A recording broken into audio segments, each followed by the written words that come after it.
Okay, so if you're watching this, it's hopefully as part of that support. Now, if you have a reader for the exam, I would hope that you are listening to this. So my first job is to read the extract. So section A, 40 marks, read carefully the passage below. In this story, Jonathan and Frances are a young married couple who are in Dorset for a week's holiday in a rented cottage. They have 2 young children called Lorna and Matthew. Now, all of that in italics and bold so far is not part of the actual extract. And if you look, you can see line 1 is at the start of the extract. So when you are analysing, you should know that the bit in bold and the bit where it's telling you what the story is to do with, that is not part of the extract. So when it starts with, why does everything take so long? That is the start of the extract that you are analysing. So let's read through it. Why does everything take so long? Moaned Jonathan. It only takes me 5 minutes to get ready. Frances did not bother to answer. She was sagging with the effort and boredom of assembling everything needed for a morning out in the car. Juice, beaker with screw-on lid, towels, change of clothes in case of car sickness, nappies, rattle. There was more. What was it? Oh, come on, Jonathan, think, she said. I'm fed up with having to plan it all. What do you think I've been doing for the last hour? He shouted. Who is it that changed Matthew's nappy just now, eh? Congratulations, she said. Don't shout or I'll cry. Why is everything always such a mess? Said Jonathan, picking up plastic spiders, dinosaurs, beads and bears and scowling grimly over the pile of primary colours. I want that spider, Daddy, screamed Lorna. Give it to me. During the ensuing struggle, Frances thought about her tiredness. The year following the arrival of her first baby had gone in pure astonishment at the loss of freedom, but second time round it was spinning away in exhaustion. Matthew woke at 1 a.m. and 4 a.m. and Lorna at 6:30 a.m. During the days, fatigue wore her down. Are we ready at last? Said Jonathan, breathing heavily. Are we ready to go? They finally set off to visit the cottage where the writer, Thomas Hardy, was born. When they arrived, Jonathan paid the keeper of Hardy's cottage. Right, you can go through, but keep the children under control, won't you? Said the keeper. They moved through the low-ceilinged rooms, whispering to impress the importance of good behaviour on Lorna. This is the room where he was born, said Jonathan at the head of the stairs. The doctor thought he was dead and tried to look after the mother, but the midwife noticed the baby was breathing. And Hardy carried on until he was 87, said Frances. Don't talk, shouted Lorna. Don't shout, replied Jonathan. Lorna fixed him with a calculating blue eye and produced an ear-splitting scream. The baby jerked in his arms and started to howl. Hardy didn't have children, did he? Said Jonathan above the din. I'll take them outside. I've seen enough. You stay up here a bit longer if you want to. Frances stood alone in the silence of the empty room and moved around the furniture, thinking what it would be like in a convent, a blessed place where all was silence. Jonathan was sitting outside with the baby on his lap by a row of flowers, reading to Lorna from a newly acquired book. When he saw Frances approaching, he said, Look, I've bought one of Hardy's novels to read when I get a spare moment. Spare moment, said Frances. How lovely you look with the children at your knees and the flowers round the cottage door.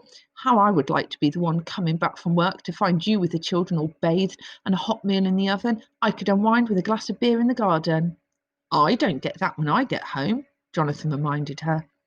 That's because I'm not organised enough yet, said Frances. But still, I wish it could be the other way round, or at least share things half and half. I was also thinking, what a cheesy thing English literature is. All those old men telling lies about love and life. Real life isn't like that, is it? By the time they returned to their rented cottage, they were exhausted. Jonathan watched Frances collapse into a chair with the children all over her. Before babies, they had been well matched. Then, with the arrival of their first child, she had felt as if she were drowning. He'd watched, ineffectual but sympathetic, trying to keep her cheerful as she tried to cope. Just as they had grown used to this state and were even managing to feel normal again, along came the second baby, like a wave that overwhelmed her altogether. I'm shattered, she said. I'm never alone. I've always got to be there for the children. I even have to feed the cat. I take them out for a walk on Sunday afternoons, he protested. But it's like a favour. It's only for a couple of hours. For pity's sake, I'm tired too. Sorry, she muttered.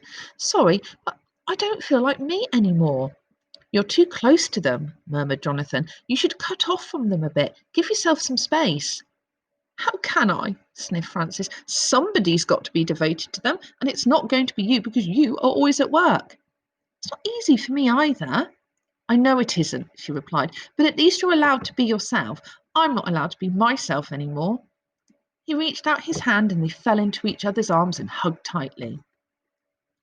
The late sun was surprisingly strong, so they decided to take the children down to the beach. Frances unbuckled Lorna's sandals, then kicked off her own shoes and walked to the water's edge. She looked behind her and saw Lorna building a pile of pebbles while Jonathan made the baby comfortable in his pushchair.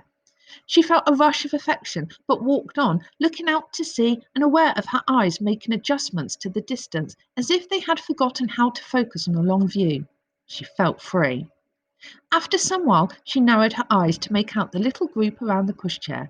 Of course, it was satisfying and delightful to see Jonathan lying with the baby on his stomach while their daughter skipped around him. But she had not needed babies to make her feel the delight of life. It was there to start with. She started to walk back, higher up the beach this time, in the shade of cliffs which held prehistoric snails and traces of dinosaur. I've done it, she thought. I have brought 2 children into the world. She took her time, dawdling with deliberate pleasure. I thought you'd disappeared out to sea and abandoned us, said Jonathan. Would I do a thing like that, she said, and kissed him lightly. Matthew reached up and tugged her hair.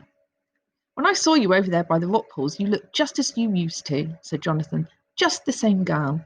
However, I am not just as I was, said Frances. I am no longer the same girl. Isn't it mind-boggling, said Jonathan. Isn't it impossible to take in that when we were last here, these 2 were thin air, or less? They're so solid now that I almost can't believe there was a time before them. What? Said Lorna. What did you say? Frances scooped her up and held her gently in her arms. So now I've finished reading the extract. Now what I want to do is I want to go to my questions. So what I would like to do is I'd like to read the questions and highlight the important things. Now it's up to you. You can either do that one at a time or you can go through and highlight all of them. So what I'm going to do is I'm just going to look through. List 5 things you learn about Jonathan in lines 1 to 17, 5 marks. Okay, well that 5 things is really important. So I'm just going to underline, so I highlight 5 and it's I learn about Jonathan. That's the important bit. Now, I often find that actually it's really useful just to go through and check your lines. So actually what I might do is I might go back to my extract and I might just rule off the lines. Some of you might find it easier just to rule that across. So obviously I know that lines 1 to 17 is the bit I'm focusing on. So actually what I would do now, and you would follow the same process for each question, is I've highlighted my keywords. I know I'm looking for 5 things and it's things I learn about Jonathan. So what I now need to do is I now need to go through and highlight in those first 5 lines things to do with Jonathan. So what do I learn about Jonathan? Let's have a look. Why does everything take so long? Moaned Jonathan. It only takes me 5 minutes to get ready. Okay, so actually I've got 2 things there, haven't I? I've got that he moans, and I've got that Jonathan thinks it only takes, he says, it only takes him 5 minutes to get ready. Frances, well, that's all about Frances, so I don't need anything like that. Oh, come on, Jonathan thinks, she said, what do you think I've been doing for the last hour? Who was it that changed Matthew's nappy just now? Okay, so I've got actually he's shouting. So there's something else. Who was it that changed Matthew's nappy just now? So he claims he's just changed Matthew's nappy. I find out Jonathan's picking up plastic spiders, etc. Are we ready at 15, 16, 17? Are we ready? It said, so Jonathan breathing heavily. Okay, so actually I've got 1, 2, 3, 4, 5, 6. Actually, I've got several things there, so that's now enough, isn't it? Okay, so if I just go back and check out my questions, list 5 things you learn about Jonathan in lines 1 to 17. Okay, so what I've just done is obviously I've read the extract, and if you're not sure what's happening, just be aware that you've got a family unit, you've got a young couple, they've got 2 young children, they're bickering, but it's clear that there is closeness between them as well. So having an argument in the stress about getting ready for their day out, they go to the day out, and actually by the end of the day, actually that tension's gone, and they've kind of realised how lucky they are to have each other and that they do love each other. So it's not really a big event. It's quite a simple shift from a young couple who are arguing because they're tired and they're stressed to a young couple who then get over that sort of argument and sort of think about how much they like their life. So it's a very, very simple sort of chain of events going on. So I have read question 1 and I've highlighted the keywords. That's a listing question. And then what you need to do then is look at your other questions and go through and just highlight anything that's relevant.